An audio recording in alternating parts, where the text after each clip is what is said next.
Hello students, ನಾನು ನಿಮಗೆ ಇವತ್ತಿನ ವಿಡಿಯೋದಲ್ಲಿ ಜಿ ಎಸ್ ಟಿಯಲ್ಲಿ ಇನ್ಪುಟ್ ಟ್ಯಾಕ್ಸ್ ಕ್ರೆಡಿಟ್ ಯುಟಿಲೈಸೇಷನ್ ಪ್ರಾಬ್ಲಮನ್ನು ಹೇಗೆ ಮಾಡಬೇಕು ಅಂತ ತಿಳಿಸ್ತಾ ಇದ್ದೀನಿ. Easy problem. ನಿಮ್ಮ ಮೇನ್ ಎಕ್ಸಾಮ್ನಲ್ಲಿ 10 ಮಾರ್ಕ್ಸ್ಗೆ 15 ಮಾರ್ಕ್ಸಿಗೆ ಲೆಂತಿ ಪ್ರಾಬ್ಲಮ್ ಅಟೆಂಡ್ ಮಾಡಬೇಕು ಅಂತಂದರೆ ನಿಮಗೆ ಐ ಟಿ ಸಿ ಮಾಡಲಿಕ್ಕೆ ಗೊತ್ತಿರಲೇಬೇಕು. ಐ ಟಿ ಸಿ ಮಾಡಲಿಕ್ಕೆ ಗೊತ್ತಿಲ್ಲ ಅಂತಂದರೆ ನೀವು 10 ಮಾರ್ಕ್ಸ್ ಮತ್ತು 15 ಮಾರ್ಕ್ಸಿನ ಪ್ರಾಬ್ಲಮನ್ನು ಅಟೆಂಡ್ ಮಾಡಲಿಕ್ಕೆ ಆಗಲ್ಲ. ಕ್ವಶನ್ ಈ ಥರದಲ್ಲಿ ಕೊಟ್ಟಿದ್ದಾರೆ.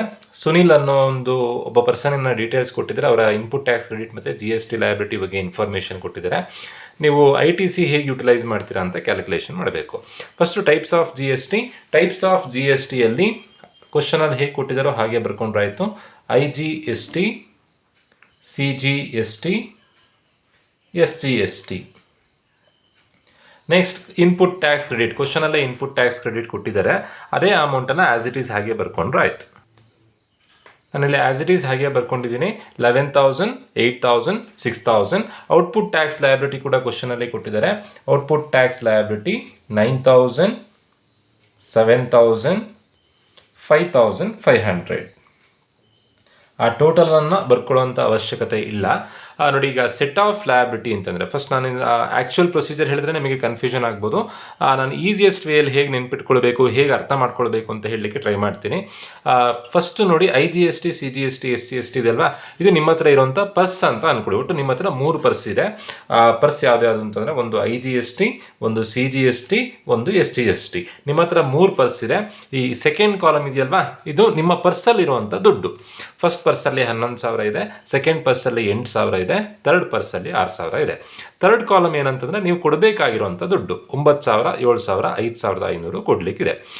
ಇಂಪಾರ್ಟೆಂಟ್ ನೀವು ನೆನ್ಪಿಟ್ಕೊಳ್ಬೇಕಾಗಿರೋದು ಇನ್ಪುಟ್ ಟ್ಯಾಕ್ಸ್ ಕ್ರೆಡಿಟ್ ಅಂತಂದರೆ ನಿಮ್ಮ ಪರ್ಸಿನಲ್ಲಿ ಇರುವಂಥ ದುಡ್ಡು. ಔಟ್ಪುಟ್ ಟ್ಯಾಕ್ಸ್ ಲಯಬಿಲಿಟಿ ಅಂತಂದರೆ ನೀವು ಆ್ಯಕ್ಚುಯಲ್ ಪ್ರೊಸೀಜರ್ ಅದಲ್ಲ, ನಾನು ನಿಮಗೆ ಅರ್ಥ ಮಾಡಿಸ್ಲಿಕ್ಕೆ ಅದನ್ನು ಹೇಳ್ತಾ ಇರೋದು. ಇನ್ಪುಟ್ ಟ್ಯಾಕ್ಸ್ ಕ್ರೆಡಿಟ್ ಅಂತಂದರೆ ನಿಮ್ಮ ಪರ್ಸಲ್ಲಿರುವಂಥ ದುಡ್ಡು, ಔಟ್ಪುಟ್ ಟ್ಯಾಕ್ಸ್ ಲಯಬಿಲಿಟಿ ಅಂತಂದರೆ ನೀವು ಕೊಡಬೇಕಾಗಿರುವಂಥ ದುಡ್ಡು ಅಂತ ನೆನ್ಪಿಟ್ಕೊಳ್ಳಿ. ಅವಾಗ ಈಸಿಯಾಗಿ ಪ್ರಾಬ್ಲಮ್ ಅರ್ಥ ಮಾಡ್ಕೊಳ್ಬೋದು. ಸೆಟ್ ಆಫ್ ಲಯಬಿಲಿಟಿ ಅಂತಂದರೆ ನೀವು ಕೊಡಬೇಕಾಗಿರುವಂಥ ದುಡ್ಡನ್ನು ಯಾವ ಪರ್ಸಿಂದ ಕೊಡ್ತಿದ್ದೀರಾ. ಬಟ್ ನೀವು ಸೆಟ್ ಆಫ್ ಮಾಡಬೇಕಾದ್ರೆ ಜಿ ಎಸ್ ಟಿ ರೂಲ್ಸ್ ಪ್ರಕಾರನೇ ಮಾಡಬೇಕು. ಹೇಗೆ ಅಂತಂದರೆ ಮೊದಲನೇ ಪರ್ಸ್ ಯಾವುದು? I G S T. I G S ಟಿಯಲ್ಲಿ ಅಮೌಂಟ್ ಉಳಿದ್ರೆ ಏನು ಮಾಡಬೇಕು, ಅಮೌಂಟ್ ಶಾರ್ಟೇಜ್ ಆದರೆ ಏನು ಮಾಡಬೇಕು, ಅದನ್ನು ನೀವು ನೆನ್ಪಿಟ್ಕೊಳ್ಬೇಕು. ಐ ಜಿ ಎಸ್ ಟಿಯಲ್ಲಿ ಮೊದಲನೇ ಪರ್ಸಲ್ಲಿ ಏನಾದರೂ ಅಮೌಂಟ್ ಉಳಿದ್ರೆ ಅದನ್ನು ಈಕ್ವಲ್ ಆಗಿ ಸಿ ಜಿ ಎಸ್ ಟಿಗೆ, ಎಸ್ ಜಿ ಎಸ್ ಟಿಗೆ ಹಂಚಬೇಕು. ಇದನ್ನು ನೀವು ನೆನ್ಪಿಟ್ಕೊಳ್ಬೇಕು. ಐ ಜಿ ಎಸ್ ಟಿಯಲ್ಲಿ ಅಮೌಂಟ್ ಉಳಿದರೆ ಸಿ ಜಿ ಎಸ್ ಟಿಗೆ, ಎಸ್ ಜಿ ಎಸ್ ಟಿಗೆ ಹಂಚಬೇಕು. ಐ ಜಿ ಎಸ್ ಟಿಗೆ ಅಮೌಂಟ್ ಶಾರ್ಟೇಜ್ ಆದರೆ ಸಿ ಜಿ ಎಸ್ ಟಿಯಿಂದನೂ ತೊಗೊಳ್ಬೋದು, ಎಸ್ ಜಿ ಎಸ್ ಟಿಯಿಂದನೂ ತೊಗೊಳ್ಬೋದು. ಎಷ್ಟು ತೊಗೊಳ್ಬೋದು? ಸಿ ಜಿ ಎಸ್ ಟಿಯಲ್ಲಿ ಕೊಡಲಿಕ್ಕೆ ಎಷ್ಟಿರುತ್ತೋ ಅಷ್ಟು ಅಮೌಂಟನ್ನು ಉಳಿಸ್ಕೊಂಡು ಉಳಿದಿರೋವಂಥ ಅಮೌಂಟನ್ನು ತೊಗೊಳ್ಬೋದು. ಅದು ನಾನು ಪ್ರಾಬ್ಲಮ್ ಮಾಡೋಷ್ಟೊತ್ತಿಗೆ ಹೇಗೆ ಅಂತ ಹೇಳ್ತೀನಿ, ಅವಾಗ ಗೊತ್ತಾಗುತ್ತೆ. ಒಟ್ಟಾರೆಗೆ ನೀವು ನೆನ್ಪಿಟ್ಕೊಳ್ಬೇಕಾಗಿರೋದು ಏನು ಅಂತಂದರೆ ಸೆಕೆಂಡ್ ಕಾಲಮ್ ಅಂತಂದರೆ ಈ ಇನ್ಪುಟ್ ಟ್ಯಾಕ್ಸ್ ಕ್ರೆಡಿಟ್ ಅಂದರೆ ನಿಮ್ಮ ಪರ್ಸಲ್ಲಿರುವಂಥ ದುಡ್ಡು, ಔಟ್ಪುಟ್ ಟ್ಯಾಕ್ಸ್ ಕ್ರೆಡಿಟ್ ಲಯಬಿಲಿಟಿ ಅಂತಂದರೆ ನೀವು ಕೊಡಬೇಕಾಗಿರುವಂಥ ದುಡ್ಡು. ಅದನ್ನು ನೆನ್ಪಿಟ್ಕೊಳ್ಳಿ. ಐ ಜಿ ಎಸ್ ಟಿಯಲ್ಲಿ ಅಮೌಂಟ್ ಉಳಿದ್ರೆ C G S T, S G S ಟಿಗೆ ಟ್ರಾನ್ಸ್ಫರ್ ಮಾಡಬೇಕು. ಐ ಜಿ ಎಸ್ ಟಿಗೆ ಅಮೌಂಟ್ ಶಾರ್ಟೇಜ್ ಆದರೆ C G S T, S G S ಟಿಯಿಂದ ತೊಗೊಳ್ಬೋದು. ಬಟ್ ಸಿ ಜಿ ಎಸ್ ಟಿಯಿಂದ ಎಸ್ ಜಿ ಎಸ್ ಟಿಗೆ ಟ್ರಾನ್ಸ್ಫರ್ ಮಾಡಲಿಕ್ಕಿಲ್ಲ, ಎಸ್ ಜಿ ಎಸ್ ಟಿಯಿಂದ ಸಿ ಜಿ ಎಸ್ ಟಿಗೆ ಟ್ರಾನ್ಸ್ಫರ್ ಮಾಡಲಿಕ್ಕಿಲ್ಲ. ಇವೆರಡನ್ನು ನಾವು I G S T transfer ಮಾಡ್ಬೋದು, ಐ ಜಿ ಎಸ್ ಟಿಯಿಂದ ಇವೆರಡಕ್ಕೆ ಟ್ರಾನ್ಸ್ಫರ್ ಮಾಡ್ಬೋದು. ಇವಿಷ್ಟನ್ನು ನೆನ್ಪಿಟ್ಕೊಳ್ಳಿ.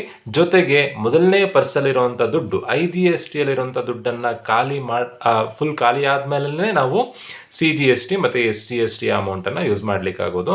I G S T amount first ಖಾಲಿ ಆಗಬೇಕು. ಇಷ್ಟು ನೆನ್ಪಿಟ್ಕೊಂಡ್ರೆ ನಾವು ಪ್ರಾಬ್ಲಮನ್ನು ಈಸಿಯಾಗಿ ಮಾಡ್ಬೋದು. ಸೆಟ್ ಆಫ್ ಲಯಬಿಲಿಟಿ ಅಂತಂದರೆ ಯಾವ ಪರ್ಸಿಂದ ದುಡ್ಡು ಕೊಡ್ತಾ ಇದ್ದೀರಾ. ಈಗ ಇಲ್ಲಿರುವಂಥ ಎಕ್ಸಾಂಪಲ್ನ ನೋಡಿ. ಫಸ್ಟ್ ಈಗ ಇರುವಂಥದ್ದು first purse I G S T 11,000 ಮೊದಲನೇ ಪರ್ಸಲ್ಲಿ ದುಡ್ಡಿದೆ. ನಾವು ಕೊಡಲಿಕ್ಕಿರುವಂಥ ದುಡ್ಡು 9,000. ಸೊ 9,000 ಕೊಡಲಿಕ್ಕೆ ನಮ್ಮ ಪರ್ಸಲ್ಲಿ 11,000 ಇದೆ, ನಾವು ಕೊಡಬೇಕಾಗಿರೋದು 9,000. ಕೊಡಲಿಕ್ಕೆ ಸಾಧ್ಯ ಉಂಟಾ? ಆರಾಮಾಗಿ ಕೊಡ್ಬೋದು. ಏನಕ್ಕೆ ಅಂತಂದರೆ ನಮ್ಮ ಪರ್ಸಲ್ಲಿ ಜಾಸ್ತಿ ಅಮೌಂಟ್ ಇದೆ. ಸೊ 9,000 ಕೊಡೋಣ.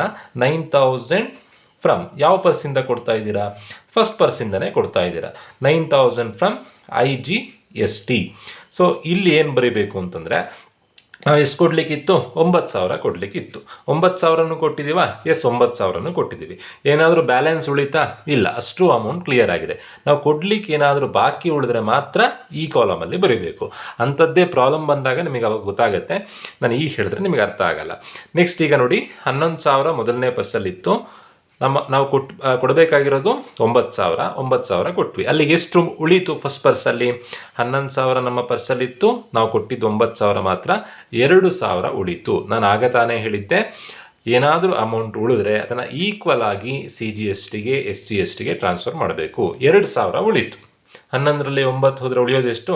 2,000 ಬ್ಯಾಲೆನ್ಸ್ ಉಳಿದಿದೆ. ಆ 2,000ನ ಈಕ್ವಲ್ ಅಂತಂದರೆ ಇಲ್ಲಿಗೆ ಎಷ್ಟು ಬರುತ್ತೆ? 1K CGST ಬರುತ್ತೆ, 1K SGST ಬರುತ್ತೆ. ಎಲ್ಲಿಂದ ಬಂದಿದ್ದದು? 1K from ಬಂದಿದ್ದೆಲ್ಲಿಂದ? IGST ಇಂದ ಬಂದಿದ್ದು. 1K from IGST, 1K from IGST.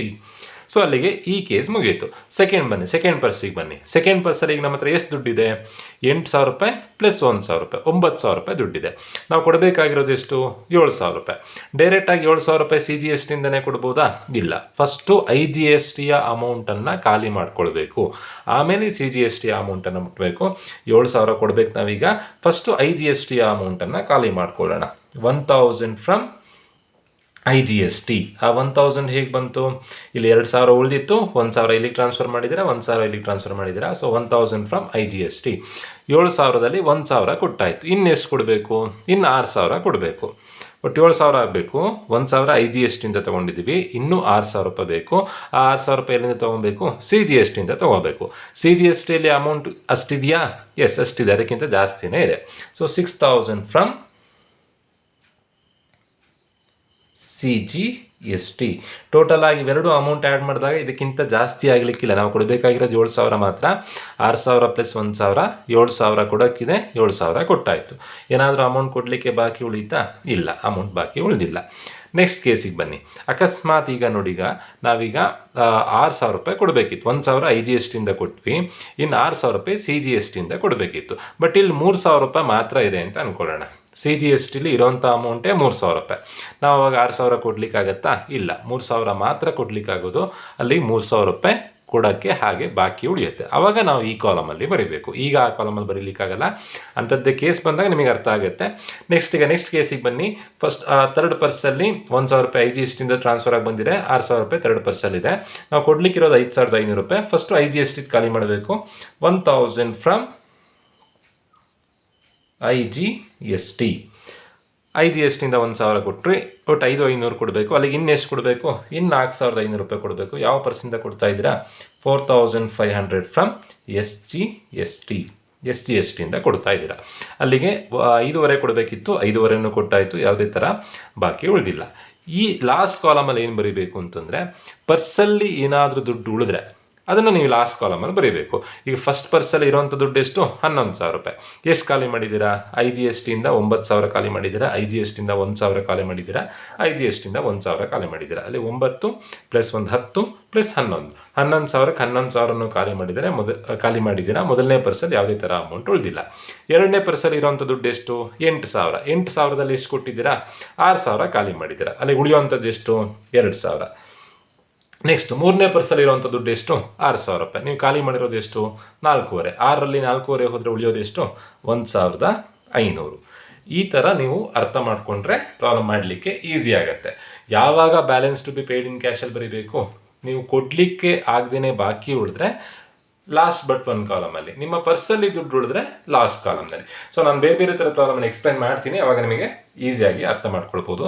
Hope ಎಲ್ರಿಗೂ ವಿಡಿಯೋ ಅರ್ಥ ಆಗಿದೆ ಅಂತ ಅಂದ್ಕೊಳ್ತಾ ವಿಡಿಯೋ ಮುಗಿಸ್ತಾ ಇದ್ದೀನಿ. Thank you.